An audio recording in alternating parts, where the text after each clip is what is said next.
দিয়ে খেলছো বাবা? কে এনেছে তোমার জন্য এগুলো? হ্যাঁ, ও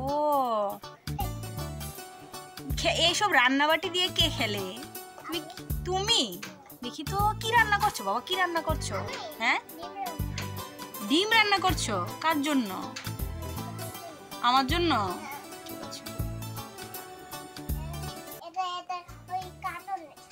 এটা কাটার জন্য?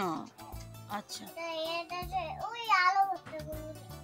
আলু ভর্তা করার জন্য এটা।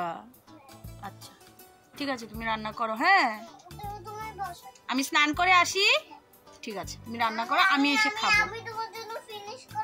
ও আচ্ছা, রান্নাটা ফিনিশ করো। হ্যাঁ আচ্ছা, ডিমটা রান্না করে ফিনিশ করো। তুমি রান্নাটা ফিনিশ করো। ফ্রিজে ডিম আছে? ঠিক আছে, আমি দিয়ে যাচ্ছি, তুমি রান্নাটা করো। দিচ্ছি, দাঁড়াও দিচ্ছি, আমি স্নান করে এসে খাবো। ঠিক আছে ঠিক আছে, টাটা।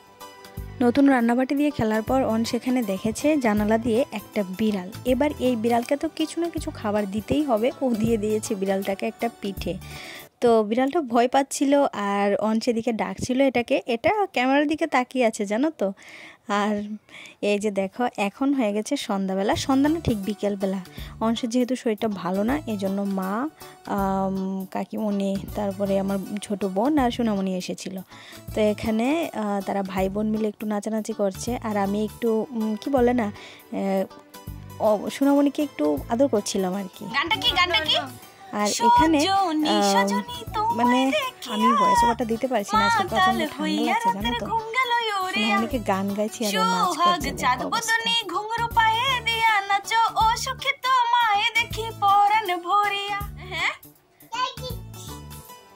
এবার যেহেতু নতুন একটা রান্নাবাটি সেট পেয়েছে, তাহলে তো এই নতুন জিনিসটা দিয়ে খেলা তো করতেই হবে। দু একদিন গেলে এটার ভ্যালু একদম কমে যাবে। আর বাচ্চাদের কথা বলে লাভ নেই। তোমাদের বাড়িতেও কি বাচ্চারা এরকম করে বলো তো? এটা নতুন দেখেছে তো, এটার প্রতি একটা আকর্ষণ থাকে। তারপরে দুটো দিন গেলেই কিন্তু এটার ভ্যালুটা আসতেই কমে যায়। তো দেখো, এখানে অংশ বলছে সোনামণিকে যে পিৎজা বানিয়ে দিতে। তো সোনামণি বলছে আচ্ছা ঠিক আছে, এখন তো একটু একটু কথা বলতে পারো। তো এখানে দেখো, আমি ওদের জন্য নিয়ে এসেছি চা, ওই ঘরেও দিয়ে এসেছি, আরও সবাইকে দিয়ে এসেছি। আর আমার এই ঘরে নিয়ে এসেছি, আমরা এখানে 3-4 জন আছি ওদের জন্য। তো চলো চা খাওয়াটা শেষ হোক, তারা আবার চলে যাবে। খুব তাড়া করছিল, কিছু করার নেই, যেহেতু সন্ধ্যা হয়ে গিয়েছিল তাই আর কি। তো এখানে সন্ধ্যাবেলায় ওরা যাওয়ার পরে মা বোন তারা সবাই চলে গেছে। অংশকে আমি নিয়ে একটু বসেছিলাম, একটু পড়াশোনা করিয়েছিলাম। এখন পড়াশোনা শেষ করার পরে ও নিজে নিজেই বইগুলি গুছিয়ে রাখছে। তো কতটুকু কি করবে জানি না। এখন তো একটু নতুন নতুন বই দেখে মনে হয় পড়াশোনা করেই সঙ্গে সঙ্গে বলে মা আমি তোমার বইগুলির উপরে আমি আমার বইগুলি গুছিয়ে রাখবো।